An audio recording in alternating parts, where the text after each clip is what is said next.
은혜 받을 하나님의 말씀은 룻기 3장 1절에서 18절까지의 말씀입니다. 룻기 3장 1절에서 끝절까지의 말씀 찾으셨으면 교독합니다. 제가 먼저 있습니다. 룻이 시모 나오미가 그에게 이르되 내 딸아 내가 너를 위하여 안식할 곳을 구하여 너로 복되게 하여야 하지 않겠느냐.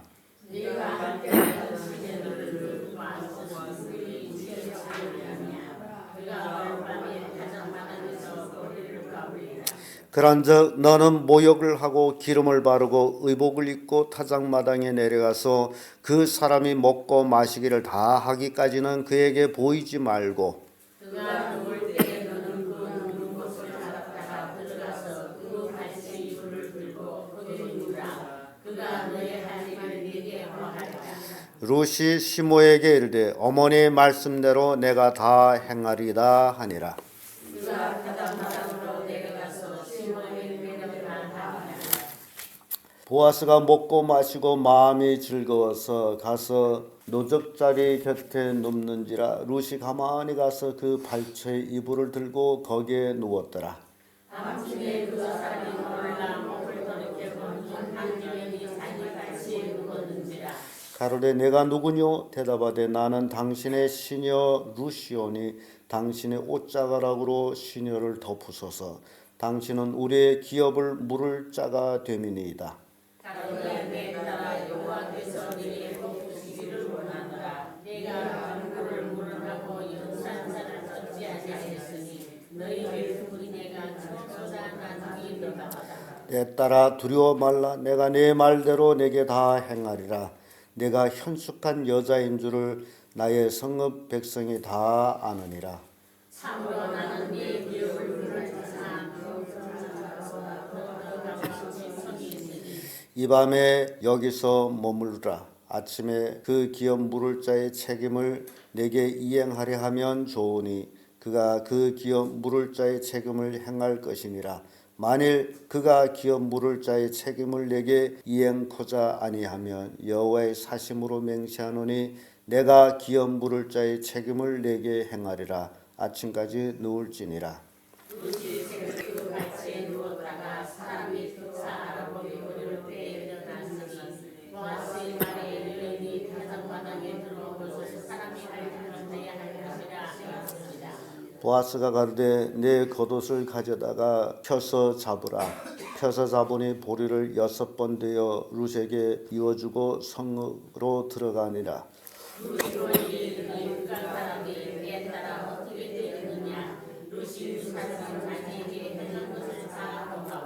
가로되 그가 내게 이 보리를 6번 되어주며 이르기를 빈손으로 내 시모에게 가지 말라 하더이다.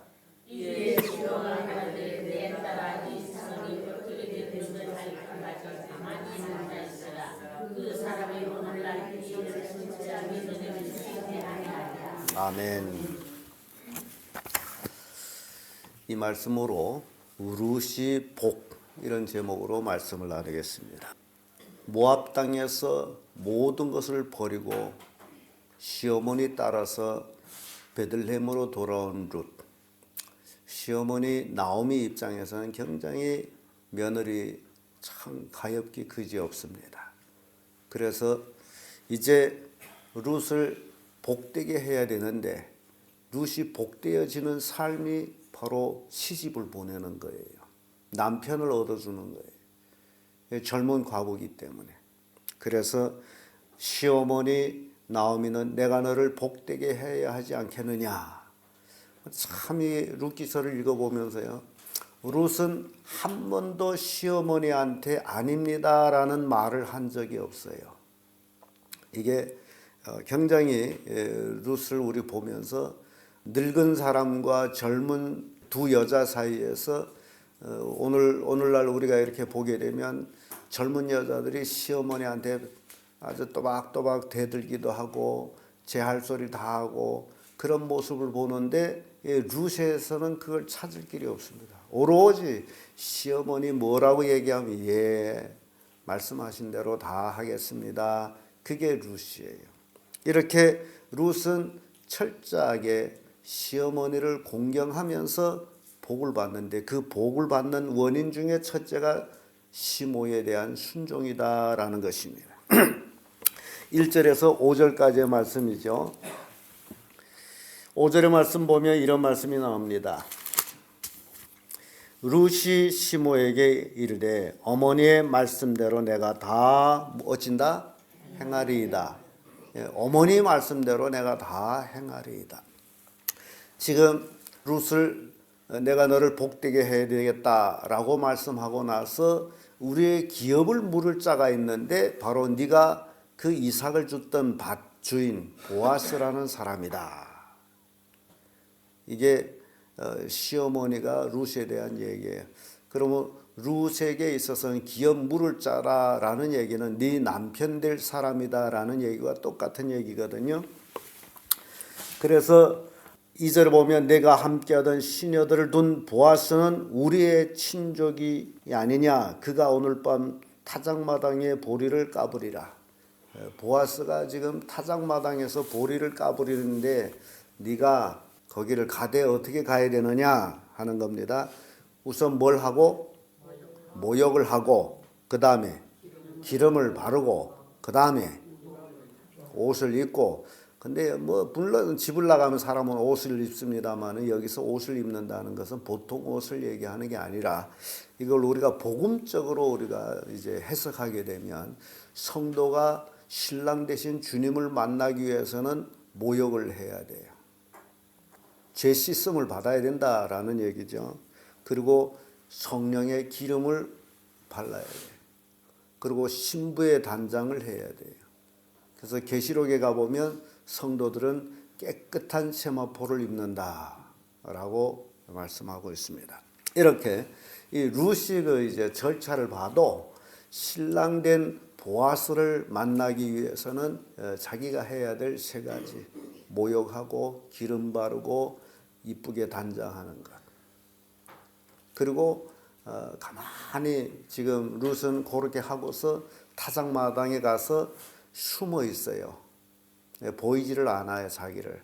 그리고 보아스가 이제 먹고 즐기고 누워 있을 때에 그 시어머니가 그 발꿈치에 가서 누워라라는 얘기를 하죠. 그래서 5절에 어머니 고한 대로 내가 다 하겠나이다. 그리하면 그가 너한테 할 일을 말할 것이다. 그래서 우리는 이해를 못하는 구절들이 있습니다만은 그때 당시에 그들이 어떤 생활 풍속이 이렇지 않았나. 그래서 이것은 하나의 청혼 방식이 아니겠나라고 생각을 합니다. 룻이 복이 바로 이렇게 철저한 순종으로 인해서 복을 받는 모습을 봅니다. 그래서 순종이랄 적에는 자기 견해가 없습니다. 그래서 어머니 말씀대로 하겠습니다라는 룻을 보죠. 두 번째로 룻은 굉장히 순결하게 살았어요. 6절에서 13절까지의 말씀인데 룻이 순결함은 이제 11절에 와서 이런 말씀하죠. 내 딸아 두려워 말라. 내가 내 말대로 내게 다 행하리라. 내가 현숙한 여인 줄 내 성읍 백성이 다 아느니라. 룻에 대해서 베들레헴 사람들이 다 너의 현숙함을 다 안다. 시어머니를 함께 와서 이방 여인이지만은 유대인 여자 못지않게 그렇게 순결하게 사는 모습 모든 사람이 다 보았다. 시어머니와 함께 살면서 순결하게 살았던 그 모습을 봅니다. 그렇기 때문에 본인이 순결하기 때문에 또한 담대해요. 시어머니가 이제 시킨 대로 타작마당에 가서 숨어 있고 보아스가 이제 자리에 눕기까지 딱 숨어 기다리다가 자리에 누워서 잠들 때에 가서 살그머니 발꿈치에 이불을 들고서 거기에 누운 거예요. 보아스는 몰라. 자다가 깨나가지고 어떤 여인이 자기 발꿈치에 있는 것을 알게 되죠. 너 누구냐? 보아스가 물었을 때 나는 당신의 시녀 룻입니다. 시녀하면 당신의 종입니다 라는 것과 똑같아. 그러면서 룻이 은혜를 구하는 모습을 보는데요. 9절에 이런 말씀이 있죠. 가로되 내가 누구뇨? 대답하되 나는 당신의 시녀 루시오니 당신의 옷자락으로 시녀를 어찌라 덮으소서. 당신의 우리의 기업을 물을 자가 됩니다. 예, 옷자락으로 덮어서 은혜를 베풀라 그 얘기예요. 아내로 취해 주십시오라는 말과 똑같습니다. 그런데 보아스도 굉장히 룻을 이제 현숙한 여인으로 대하고 있기 때문에 보아스도 싫은 건 아니에요. 근데 여기 보게 되면요, 이런 말씀이 있죠. 10절에 가로되 내 딸아 여호와께서 내게 복 주시기를 원하노라. 참 이 보아스는 말할 때마다 누가 나와요? 여호와 복, 하나님의 복. 일꾼들에도 하나님의 복이 너에게 있기를 원하노라. 또 이 룻에게도 너에게 하나님의 복이 있기를 원하노라. 이런 보아스입니다. 하나님을 굉장히 존중하는 그런 보아스의 모습을 봅니다. 그러면서 이런 얘기를 해요. 내가 빈부를 물어나고 또 연수한 자를 쫓지 아니하였으니. 이 얘기 보세요. 룻은 얼마든지 룻도 젊은 사람한테 시집갈 수가 있어요. 그런데 룻은 지금 자기 그 소견을 주장하는 게 아니고 누구에게 순종해요? 시어머니에게만 순종해요.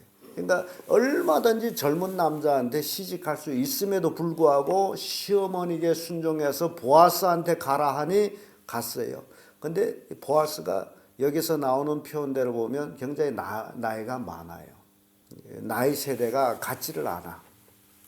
그러면 나이 차이가 굉장히 많죠. 그럼에도 불구하고 연소를 불구하고 그렇게 쫓지 아니하였으니 너의 베푼 인내가 처음보다 나중이 더하도다. 보아스에게 시집 오려고 하는 그 룻에게 너의 인내가 너의 사랑이 처음보다 더 나중에 더 할 것이다. 그런 얘기예요. 그러면서 아주 중요한 얘기하죠. 11절에 내 딸아 두려워 말라. 내가 내 말대로 내게 다 행하리라. 지금 룻이 청혼했다면 내 청혼을 어쩐다? 받아주겠다. 네 말대로 내가 다 하겠다. 야, 참 이게 룻에게는 굉장히 큰 축복이 되는 그 하나의 계기가 됩니다. 그러면서 내가 현숙한 여자인 줄을 나의 성읍 백성이 다 아느니라. 그러니까 보아스만 그렇다라고 하는 것이 아니고 온 베들레헴 성읍 사람들이 룻에 대한 칭찬이 어떻다는 거죠? 자자하다. 그래서 아주 룻은 굉장히 현숙한 여인으로서 이제 응당 받아야 될 복이 그에게 있음을 보여줍니다. 끝으로 룻의 복은요, 바로 인내에 있습니다.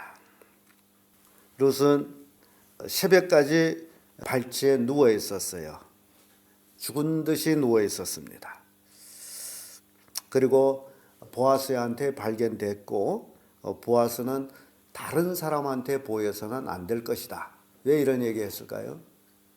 타작마당에 여인이 들어온 것을 다른 사람이 봐서는 안 된다. 왜 그런 말을 했을까요? 잘못된 이제 소문이 날 수도 있다 그 얘기죠. 그러면 오점이 생긴단 말이죠. 그래서 사람의 얼굴을 알아볼 수 없는 그런 상황에서 보리를 6번 대어서 그의 겉옷, 그때 당시에 사람들이 겉옷은 이렇게 보자기 같은 큰 것들 얼굴도 가리고 거기다 6번 대어 가지고 내 시모에게 빈손으로 가서는 안 될 것이다 하면서 보리를 6번 대어 주어요. 그리고 이제 어머니한테 돌아와서 어머니가 어떻게 되느냐, 발치에 살라이 들어와 누운 것을 보아스가 발견하고서 누구냐고 발로 차버릴 수도 있잖아요. 발치에 누워. 그러니까 시어머니 입장에서는 어떻게 되느냐 그랬더니 룻이 시어머니한테 그 사건 얘기를 쫙 다 해줬더니 시어머니가 뭐라고 얘기하죠? 18절에 이런 말씀이 있습니다. 이에 시모가 가로되 내 딸아 이 사건이 어떻게 되는 것을 알기까지 가만히 앉아 있으라. 그 사람이 오늘날 이 일을 성취하기 전에는 쉬지 아니하리라. 그러니까 룻에게 보아스는 이제 집을 보냈지만은 보아스가 룻한테 그런 얘기를 합니다. 참으로 나는 내 기업을 물을 자나 물을 자가 나보다 더 가까운 친족이 있으니. 지금 보아스가 룻의 기업을 물어야 되는데 보아스보다도 더 가까운 친척이 한 사람이 있어요. 그러니 보아스는 룻한테 가서 기다리라 얘기죠. 왜냐하면 그 사람이 더 가까운 사람이 물을 것이다 하면 조건이와 아니라면 내가 한다. 이게 굉장히 성경적이에요. 그리고 이것이 계대 혼인을 얘기하고 있는 그 한 부분입니다. 이스라엘 백성들은 그 기업을 물어서 그 기업이 소실되지 않게 하기 위해서 이런 그 이제 법이 있어요. 그러니까 모세 율법이 그렇습니다. 그래서 이런 말씀을 하고 있는데, 그러니까 룻은 이제 보아스의 그 모든 답장이 오기까지 이제는 집에 어떻게 해요? 가만히 기다려야 되는데, 가만히 기다리면 어떻게 있었을까요? 집에서.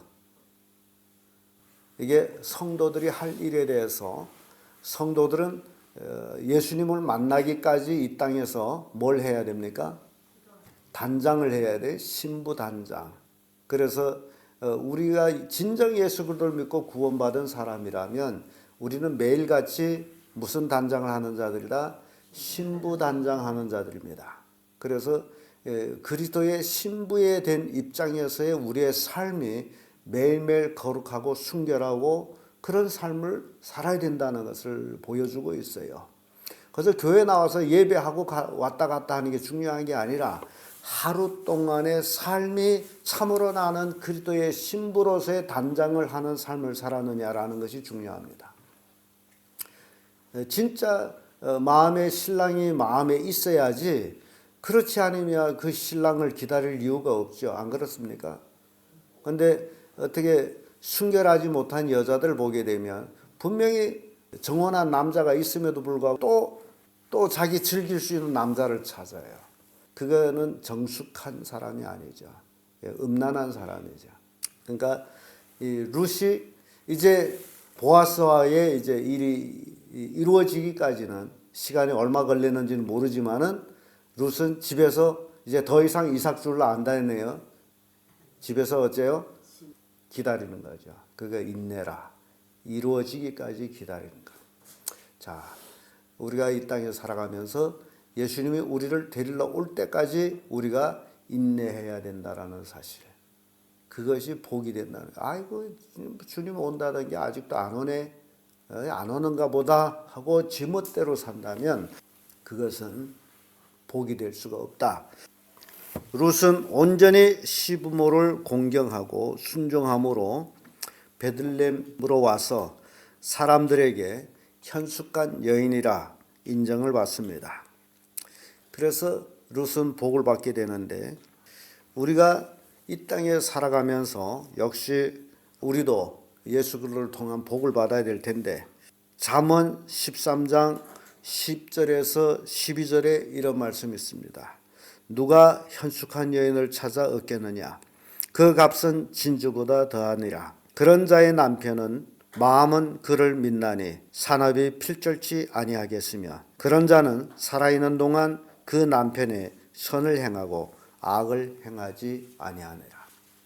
이 현숙한 여인에 대해서 이렇게 말씀합니다. 이 말씀 마치 룻을 보고서 하는 얘기처럼 느껴지듯이 이 보아스에게 있어서는 현숙한 여인을 아내로 맞이한다는 것은 진주보다 그 값이 더하다.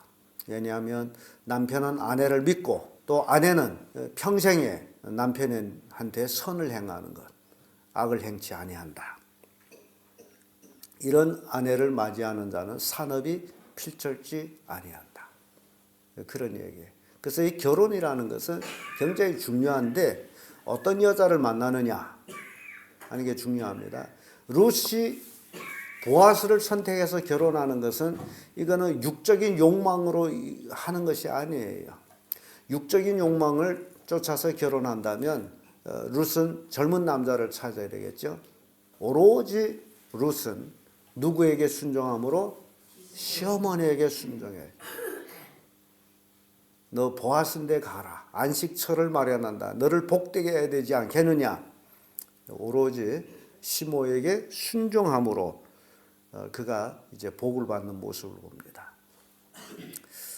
그런 의미에서 우리가 이 땅에서 살아갈 때 하나님 말씀에 온전히 우리가 순종만 하면, 하나님 말씀에 토를 달지 아니하고 하나님 말씀 지금은 그렇지 않습니다라는 토를 달지 아니하고 순종만 하면 어떻게 되는 거예요?